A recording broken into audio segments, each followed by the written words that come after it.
Nah, Pak, kalau melihat fenomena ekonomi saat ini nih, Pak, kan Indonesia juga dalam masa politik ya, Pak. Nah, bagaimana Pak arah investasi di tahun 2024? Dengan adanya Pilpres, pemilu, memang untuk investor lokal cenderung akan wait and see. Kalau investor asing banyak masuk ke Indonesia, saya kira bukan karena pemilunya, tapi lebih karena aset alokasi di tahun ini dengan mempertimbangkan mungkin Amerika akan mengalami resesi sehingga perlu turunkan suku bunga. Eropa juga lagi tidak baik-baik saja, China juga pertumbuhannya tidak sesuai dengan harapan. Mungkin dana akan lebih banyak masuk ke emerging market yang masih tumbuh. India masih tumbuh, Vietnam tumbuh gitu ya. Nah, Indonesia juga salah satu yang masih tumbuh. Nah, itu mungkin yang menyebabkan adanya rebalancing. Jadi dana-dana asing yang tadinya keluar dari Indonesia sebagian masuk lagi di tahun ini. Kalau dana asing masuk, kemudian kinerja laporan keuangan juga masih bisa baik, kemudian tingkat pertumbuhan ekonomi masih bisa dipertahankan, plus suku bunga diturunkan, seharusnya itu akan baik untuk saham dan juga untuk obligasi.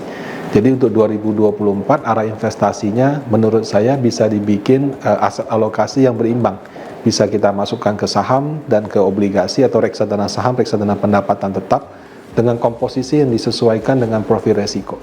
Setelah debat ketiga, kemudian juga semakin mendekati hari hak pemilihan nih Pak, terlihat suhu politik mulai memanas ya Pak. Terus paslon juga saling menyerang satu sama lain. Nah, apakah kondisi politik atau isu politik yang terjadi ini dapat mempengaruhi kinerja pasar modal Indonesia Pak? Oke, kalau kita berbicara pilihan politik, saya tidak ahli soal politik. Cuma dari beberapa referensi yang saya ikutin dan saya baca, biasanya kalau si A sudah mendukung entah itu 1 atau 2 atau 3, kemungkinan dia untuk mengubah pilihannya sangat kecil. Jadi yang sekarang sudah voting pilih A, pilih B atau pilih C, meskipun mungkin hasil debatnya tidak sesuai harapan atau jagoannya mungkin dalam posisi yang tidak lebih baik, kecil kemungkinan dia mengubah pilihan.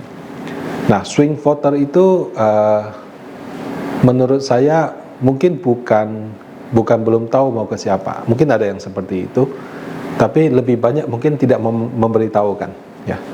Nah, jadi berdasarkan itu saya lihat sih harusnya hasil daripada pemilu daripada Pilpres 2024 ini kemungkinan tidak akan selisih terlalu jauh daripada rata-rata hasil survei yang ada. Nah, apabila hal tersebut sesuai kenyataan dan lebih baik lagi jika bisa dalam satu putaran, maka itu akan sangat baik untuk Indonesia. Nggak cuma investasi aja, karena satu kali Pilpres itu kalau saya tidak salah menghabiskan dana 17 triliun. Nah, itu kan jumlah uang yang tidak sedikit. Kemudian kalau misalnya sudah diketahui keputusan-keputusan strategis dan yang sekarang sedang menjadi problem ya, seperti perusahaan kontrak karya yang sedang bermasalah, penyelesaian hukum yang mungkin ditunda dulu karena menjelang masa pemilu itu bisa dilakukan dengan lebih cepat. Jadi kalau misalkan pemilu bisa satu putaran, itu akan sangat baik untuk pasar modal Indonesia. Nah, kalaupun 2 putaran ya tidak apa-apa, itu kan juga bagian dari demokrasi. Juga jaraknya nggak terlalu jauh kan, Pak. Jadi kalau ditanya apakah politik akan mempengaruhi pasar modal, rasa-rasanya tidak. Karena kita sudah sekian banyak kali pemilu, kadang-kadang ada yang sesuai harapan, kadang-kadang mungkin yang tidak, tapi kan life still goes on gitu.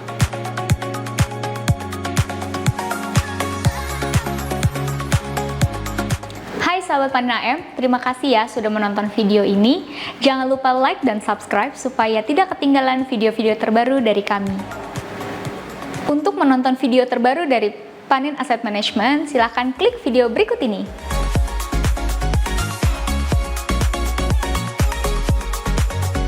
Masih bingung apa itu reksadana? Jangan khawatir, silahkan nonton video berikut ini.